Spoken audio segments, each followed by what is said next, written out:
I think we might be live on Facebook Live on Skills Not Pills, and I'm just checking to be sure. I'm your host, Carrie Hummingbird, and it's been a little while since I've been on. I hope you guys can hear me. My headset seems to have decided to stop working, so unexpectedly. And so I'm here today for another installment of Skills Not Pills Live. And I'm here today with Asia. Welcome, Asia, for being with us. Thank you, Carrie. It's a delight to be here with you. So Asia is from Multidimensional You. And today we're going to have an interesting talk about redefining what it means to be human. So Asia is an intergalactic shaman and the founder of multidimensionalu.com, a metaphysical coaching company whose mission is to help people transcend limited states of consciousness. And Asia is a passionate advocate for the multidimensional self, whose innate abilities to heal might just blow your socks off. And for sure, that definitely is true. And I want to say, like, for those of you who are still really believing the third dimension is the only dimension, I total love and compassion for your experience, because that is a very challenging experience when you think that that is all you are. It can be very, can feel kind of like that ant, like shouldering the world, like trying to carry everything up the hill by itself.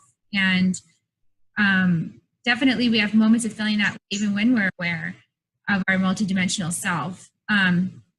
But we're in a really interesting time right now. One of the things that Asia and I were talking about just before we started this broadcast is, there's a lot happening in the energy and of our planet right now that can send you sort of into a feeling of depression. It can send you into a life review.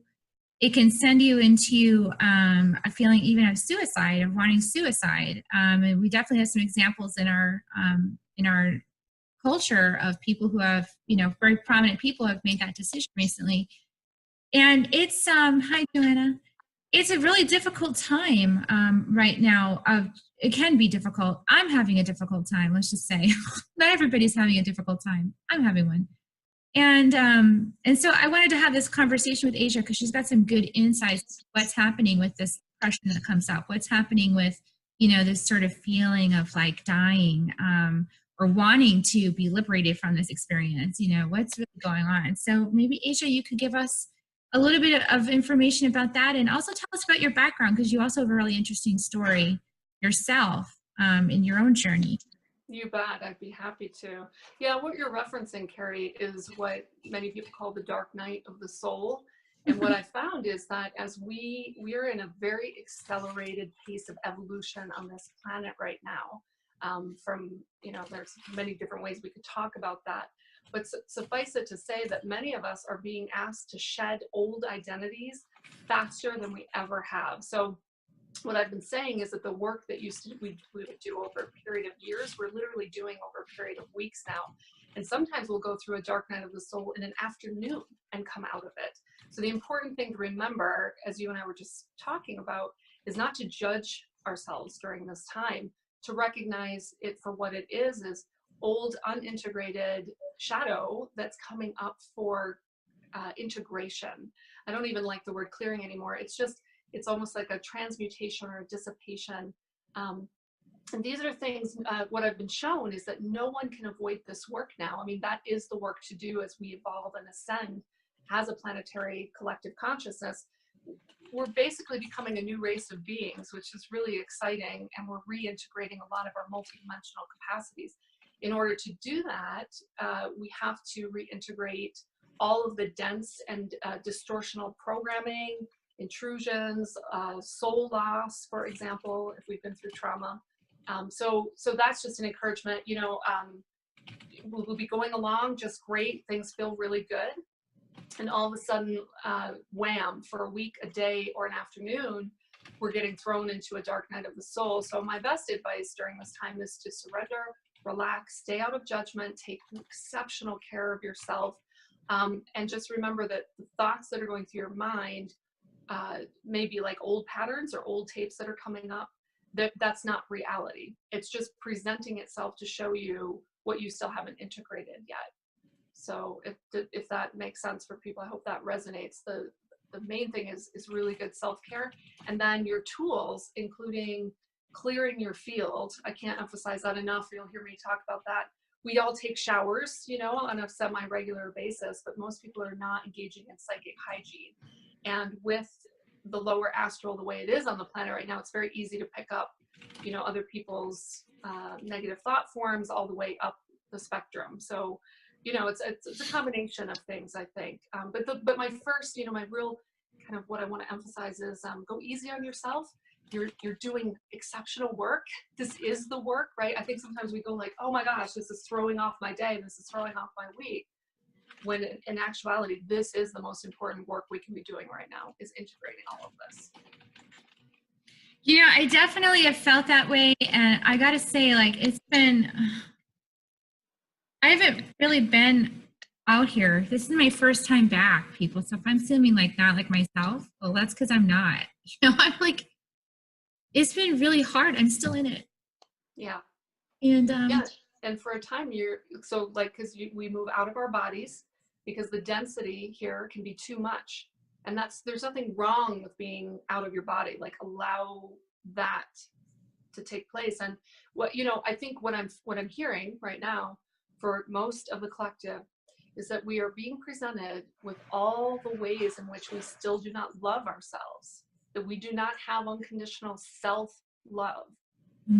I channel Yeshua a lot. That is the end game of the third dimension, right? It's like game over when you just continually move yourself back into unconditional love, no matter what's happening, what you've done, what accomplishments you have, what accomplishments you don't have, what degrees you have, what education you don't have. We move back into neutrality in the 0 point. And, you know, another interesting thing that came up for me, because I do have tools, you know, so I'm very lucky that I have a lot of tools to use to practice this and to connect with my guides and find out like what's going on for me. You know, and I'm very psychic, so I'm able to pick up on these things. But one of the things is that a lot of us are being uprooted from our current structures, patterns of behavior, ancestral patterns, relationship dynamics, things that we've been ignoring because it's too painful to deal with it, or it seems too entrenched to change it, or it's just so overwhelmingly part of our DNA and our existence that we don't know how to shift it. So we just sort of go, well, that's just got to accept that. That's just the way it is. And the energies of this year so far, the whole year, I'm saying like the whole of 2018 has been to rock you out of that, to like catapult you out of it. And I did this this tarot card reading yesterday for myself to just get insight into it, like what's happening. And one of the cards I pulled was it's not exactly the Tower card, but it's very similar to the Tower card of like, you know, the man is like falling from, you know, the bough of the tree, and there's lightning and there's all this like to jolt that person out. And when you look at that card, you think, oh, that's destruction. That's terrible. That's a horrible card to get. But on the flip side of it, when you really see the intention of it, it's a loving act. It's like your guides, your higher self is saying, no, sweetie, you need to get out of that spot. Isn't good for you. I'm liberating you from that matrix of suffering. I'm helping you to be free. And it's not easy because we're in this time of Uranus, which is like the expansion, okay? Expansion of energies, expansion of change. Like Uranus is all about big change, not just change, big change. You know, it's like change in a big way. Yes. And humans typically don't like any change. I've been definitely one of those. I kind of nestle into my dark corner, you know, with my blankie, you know, like, and I'm getting like, just like, no, like you need to, all these internal structures. Yeah. And what's the root cause of all of it? It's the way I haven't loved myself. And the root of the problem was insecurity. It was like so perfect. There's this like card with this green woman, and she's like, you know, obviously like of the earth and loving the earth and everything. But then there's arrows being like thrown at her from every direction. And that is exactly how I've been feeling in my life. And where does that come from? Insecurity. It comes from my own insecurity, my own taking it personally, my own self-judgment, my own self-recrimination. And all of that is so heavy and burdensome inside of you that, yeah, you want to like be like, I give up, uncle, you know, just take me home, you know? Right, right. I can't tell you how many times I've said to God, I want to go home. I want to go home. I want to go home. I want to go home. That's a really common trait for what I call star seeds. And that's who I work with myself my whole life. I just felt like I'm not from here. I don't know how the hell I got here. Can I please just go home? Can I get off this planet? Like, I don't know where home is. How do I escape free? I need to go there. And then it wasn't until my awakening really began in earnest with a massive deconstruction in 2012. Like everything I built just kind of was taken apart in the moment because I didn't have any context for it. I felt it was trauma and tragedy and crisis. With hindsight, it's exactly what you were talking about earlier. It was deconstructing everything that I am not supposed to be a part of. Like, let's get really clear. There are many of us on this planet who are not here to participate in Earth as it has been. We are here to build the new. So we have to deconstruct, just like a kitchen remodel. You got to take out the old before you begin the new. Yeah, and I definitely also, that reading came and those messages came too of, you know, even the bow and arrow, if you consider a bow and an arrow with repeated usage, eventually the bow is going to break. The arrows are going to wear out. Change is necessary, and that we're going to need new tools for new paradigms. We're going to need new tools for new challenges. Like all the tools we've developed so far have been wonderful and they apply and we're going to use them, but we're also entering into new times where we're going to get new teachers. And this is another thing I want to talk about too, is that because we're moving into the new age, the new earth, I got this message. There's like, Earth is actually shifting into two Earths. Like they're different layers. They're different. There's not like two planets or, you know, they're not physical planets. Mm-hmm. Two virtual matrices of Earth where they exist simultaneously. One of them is getting phased out. Mm-hmm. One of them is coming in. And so your choice of which one you want to be on is key. Yeah. I've been trying to straddle the worlds. I've been trying to be a bridge between those two worlds. And I'm at the place now where I had to cross over. I can't do it anymore. It's too hard for me. Yeah. I'm sorry. No worries. We're all sending you a lot of love right now. I can't keep it open anymore. It's too hard. Yeah. Well, you know, you talked about really big change. For the second time today, I had a hawk fly over me carrying a snake. If that isn't so symbolic, I don't know what is. Snake is all about transformation and change, shedding skin. And oh, by the way, we're going to pull it 100 feet up in the air with the hawk. I mean, this isn't just like small change. It's massive. And when you think about what I've been shown, where we're headed, it's like many of the more advanced galactic civilizations that are all helping us through our own channels now. Self-healing. Nikola Tesla got in touch 2 weeks ago and started downloading information and directing the change in energy production, revolutionizing healthcare, education, all of it. I mean, we really are in it's not just like and I just did a meditation with my group before I got on today. And what was shown to us is brilliant. It's not a linear progression of now we're going to achieve this state as a society. It's actually going into the 0 point and the void and completely rewriting the potentials and rewriting our history. So it's not like, oh, at this point Earth changed. It's like it's kind of mind-blowing, but what I'm trying to convey is that we can rewrite our own personal history when we go into the void and change everything that we're experiencing now. And this is all coming in because we have these skills, we have these abilities to do this, but most of us didn't receive any formal education in it. So we're finding each other. The last year I was shown that a whole bunch of us are starting to link back up to collaborate and do work and to bring these new paradigms forward. But what you were talking about earlier, I also felt there's a lot of grief people are experiencing right now because the way that we thought we were going to do life, some people will not be journeying with us. They're not going to go. Right. And that's very That's the part that hurts. Yeah. And they're on their soul's path. And, you know, what I say is blessings on your journey. And yet we have all of this work to do that we agreed to do. And that's where most of us get into this massive inner struggle that feels like we're going to just die because we've been giving our power away to these old structures. It's kind of like the teacher trying to be the student peer to her students, when in fact we're here to, not in any sort of martyr way, but just from a soul contract level, to step into, I know that this reality can be much different and I choose to operate this way. And then the power, the cords, you know how this works with psychic connections, yeah, begin to dissipate. You regain your sovereignty, your self-mastery, and then we're role modeling a completely different way. And something that was said to me a few days ago in a channeled session, we were being encouraged to stop seeking external inputs as much. Like, right, we go to college, we learn all this information, right? We think that all knowledge is outside of us.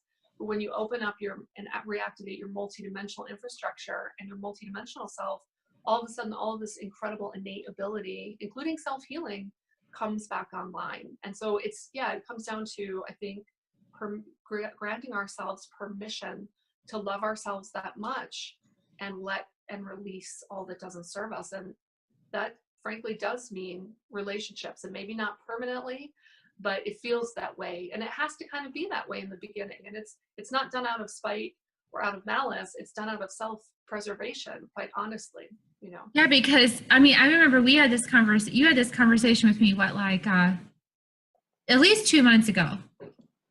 Yeah, when I came down to Austin in March or April. And I was telling you about the struggles I was having with my family and my son and my mom and everything.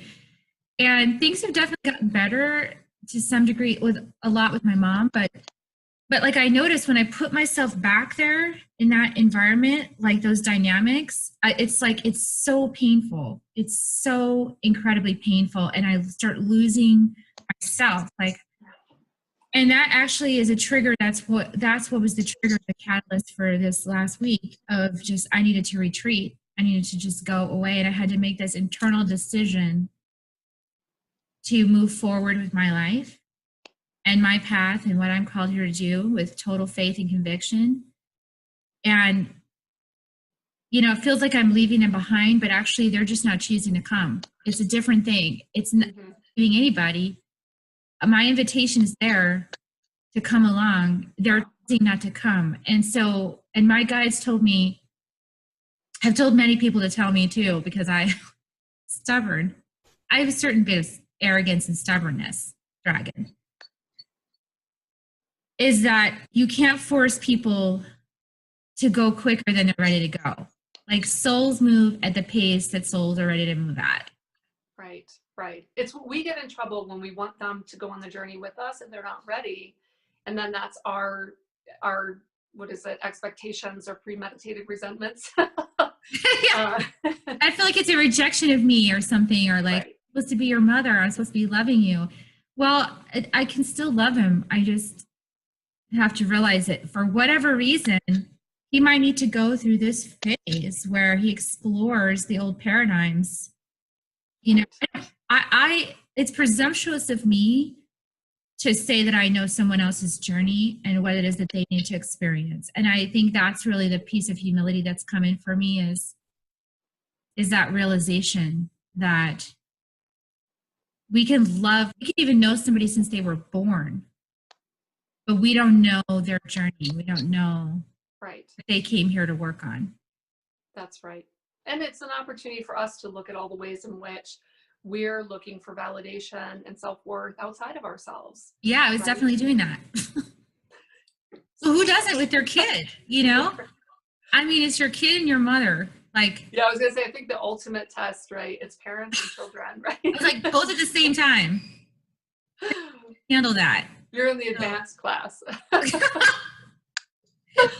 Luckily, I have a husband who's fabulous. And self-care, because I was aware that this was a test of some kind of my ability to hold my truth and know my value without giving in to those. Because I definitely had suicidal ideation. I was seeing myself, it's probably too explicit on here, but I was seeing myself like almost devoured by vultures. Like I was heart devoured by vultures, my womb devoured by vultures. I was seeing myself floating in water, you know, just exchanging. Sounds like the classic shamanic little death where you go and you suffer annihilation so that you can be reborn, right? Right. And the interesting thing is that's exactly the vision. And the blood was dripping down out my wrists, and it was coming out rainbow light. Rainbow was forming a butterfly underneath my body. It was like I couldn't stop seeing it. I almost went and painted it because it was so strong. I might still. Yeah, it sounds like that would be an amazing piece to have in your physical environment to remind you, you know. For people to realize, though, that these are visuals, like visuals are from spirit, like is a metaphor so you understand what's happening to you. Definitely. Yep. Yep.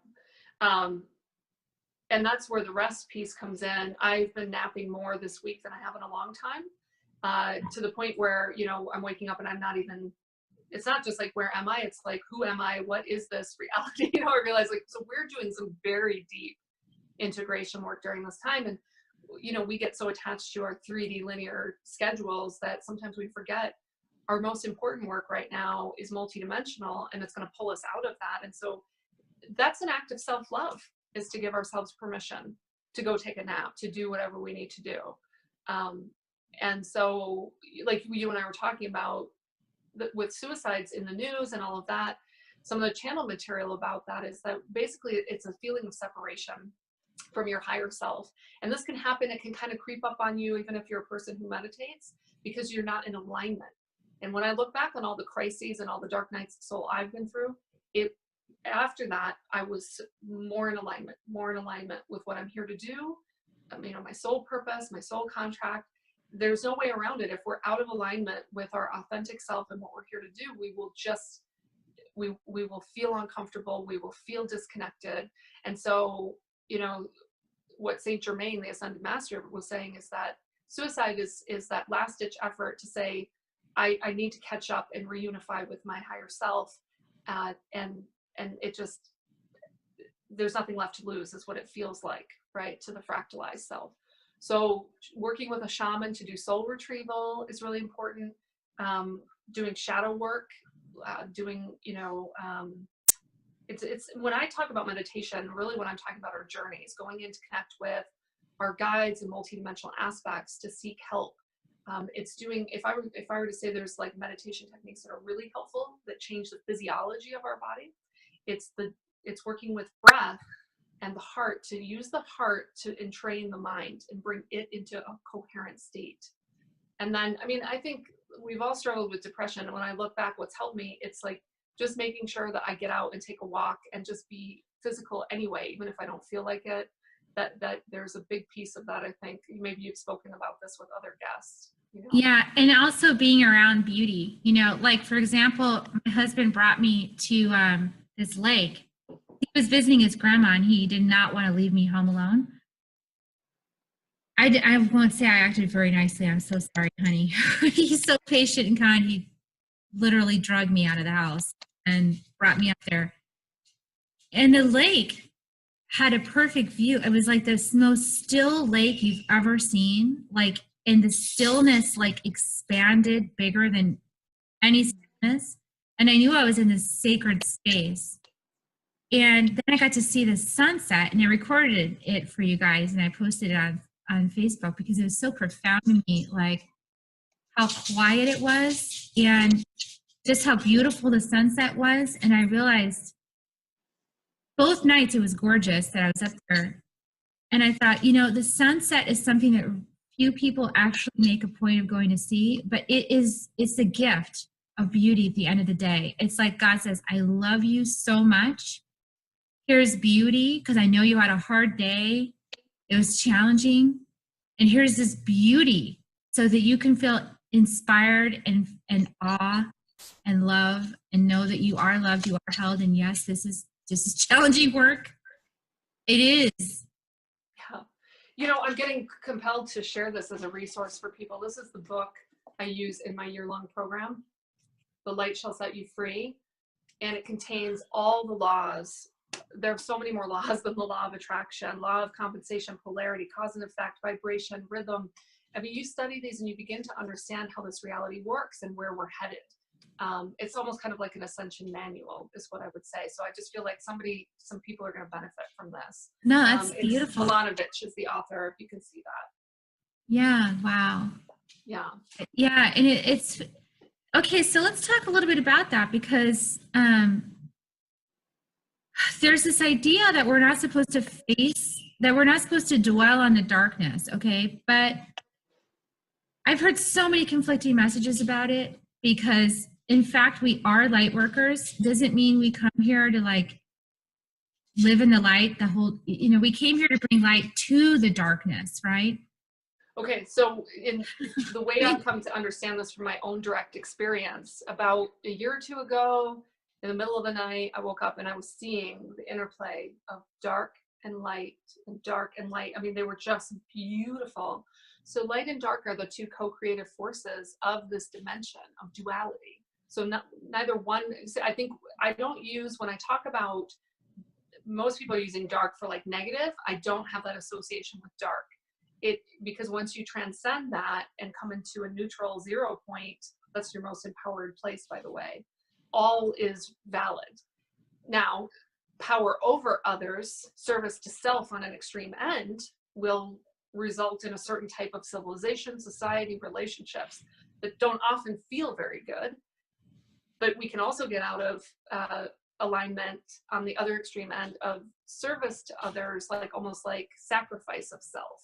So we're in this process of graduating from these extremes of duality that we've been exploring, coming into 0 point, transcending them, coming back into unity consciousness is essentially what we're doing.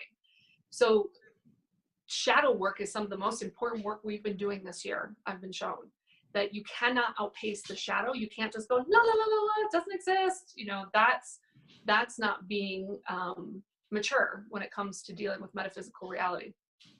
In 2016, my team, which became Intergalactic at the time, also brought me into an awareness of the power over others in the non-physical dimension that are affecting everybody. That has, you know, I try to talk about this more and more in a non-confronting way.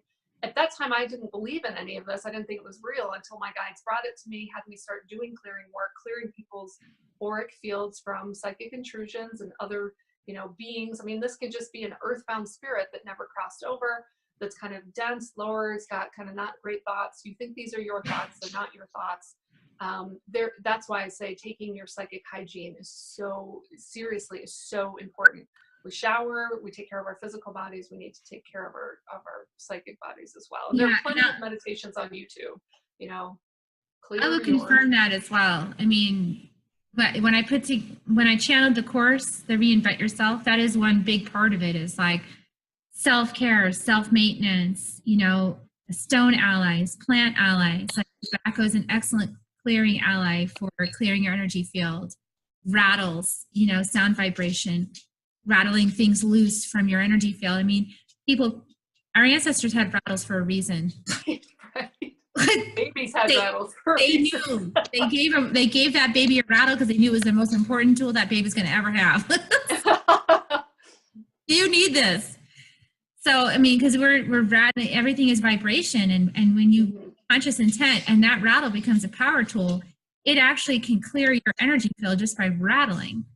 Feathers, you know, these are all shamanic tools, but we're talking about shamanic, we're using the earth and the earth's gifts in order to help us live here. And, you know, Gaia's happy to do that. I think that, for me, I think the biggest thing, though, the message I got also is this: we want to explore the shadow, but we don't want to explore the shadow with the intent of judging ourselves and self-recrimination and self-torture. Right.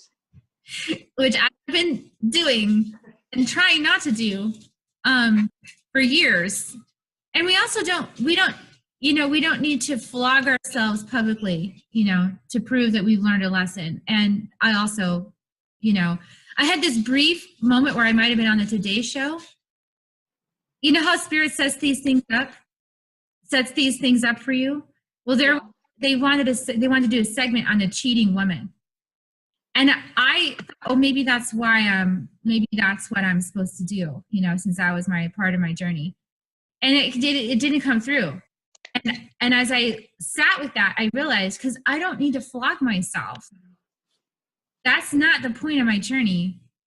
The point of my journey is the tools and the practices and the coming into, as you would say, the multidimensional self, coming closer to my higher self, coming closer to God through those things that drove me into this place where I surrendered and I said, yes, anything is better than what I've been doing. Yes. I surrender. Yeah. Yeah. So it's about collecting the wisdom from those experiences. Well, and when you think about what shadow is, it's our blind spot. It's where our wounded ego is still running us without our self-awareness, or frankly, kind of our permission, if you want to think of it that way. So we're saying things in a very reactionary way. This is not conscious co-creation, self-sovereignty, self-mastery. And, I was shown last fall that many spiritual egos have been developed, right? We get some cool abilities, and it's so we develop hard. an ego based on those. We do, because it's cool. I mean, it's really cool. And but then if we haven't done our shadow work, right, we are still in the wounded ego state. And so that I was shown that all the spiritual egos are in the process of deconstructing now. So for some people, that's going to be challenging, because it's like, oh gosh, I thought I had all this, right? But staying in that neutral, loving place, that's the opportunity. And you said this earlier, we are sent these tests of initiation by our higher selves for a reason. And it's for ever greater sovereignty, ever greater self-mastery. And, freedom. Freedom is so important to me. I think it's so important to so many people. And we are tired and we're done with accepting all these constraints, because we're not meant to live that way anymore. We're evolving as a human species. The Institute of Noetic Sciences is doing great work around this. That was Edgar Mitchell, the astronaut, founded that when he came back from space, where he had seen the Earth from afar, and he had a samadhi experience of unity consciousness, right? And then he dedicated kind of the rest of his life, like, let's figure this out, let's put together research. And so it's moving very quickly right now. I think everyone's going to be just blown away at the shift that we see in the next 25 years, because it's the 100 monkey effect, right? All of a sudden, new technology, new ways of being just snap into place through the multidimensional field. So, I encourage everyone to just be very open-minded about what you're capable of in terms of self-healing or healing others in ways that go far beyond our mechanical limitations of modern science. I think we're going to see a lot more sound healing with crystal bowls, even toning. Our bodies and our voices are amazing instruments of healing, et cetera, so. And telling yes, good we have stories. To shred identity, but telling good stories about yourself versus the psychotherapy stories that you were telling, right? Yeah. On the couch. Yeah, it's moving beyond the victim narrative into full and total self-responsibility and sovereignty, And self-responsibility doesn't mean the thing it means in this victim, rescuer, perpetrator triangle. No. It doesn't mean you're bad, wrong, culpable, punishable, judged. Right. It just means you're the origin point as a projector of all that you experience. It's all emanating from here. It's not outside of yourself. And that's great news, because that means you can do something about it. Such right? Great news. Yeah. So if you're feeling really dark and you're having a hard time with these realizations, you could think of it maybe like, all you got to do is admit it. Yeah. Right? Yeah. Like confessional. It's kind of like confession. Yeah. You just confess it. I witness, thank you for showing me. I witness, yes, I have been doing this to myself and to others. And there is something about speaking it that, like with a trusted friend, that you're not having to carry it all yourself, Yeah, and you could just say along the way, I also know that I'm a student, and I forgive myself for learning how to be in Earth School, which is, by the way, one of the most challenging schools there is in the whole freaking galaxy. So if you're here, you're kind of a badass already. Like, That's right. I forgive affectionately yourself. call this dimension on the planet the tar pit. Full of density and distortion. Like, game on. Can you find your way out of the labyrinth of the false self? Can Yeah, you because exit? when you get here, you forget who you are. That's intentional. Yeah. Yes, although for the kiddos, that's changing. I am seeing all the new starseed kids. These are masters from all around the multiverse are coming in, and their history, their identity has not been veiled from them. And so we are being tasked with supporting them and making sure that they have, they know who they That's are. like the blind leading the wake. What? Well, yeah, I just look back on my journey and realize, like, with hindsight, it all makes sense, but I had no context for this information. And so my guidance has directed me towards these kids to just, it just comes up as needed. Like with my 17-year-old niece recently, I was blown away at how fast she was able to go in, journey, meet guides, get her wisdom, come out, and then have like almost instant validation in the physical.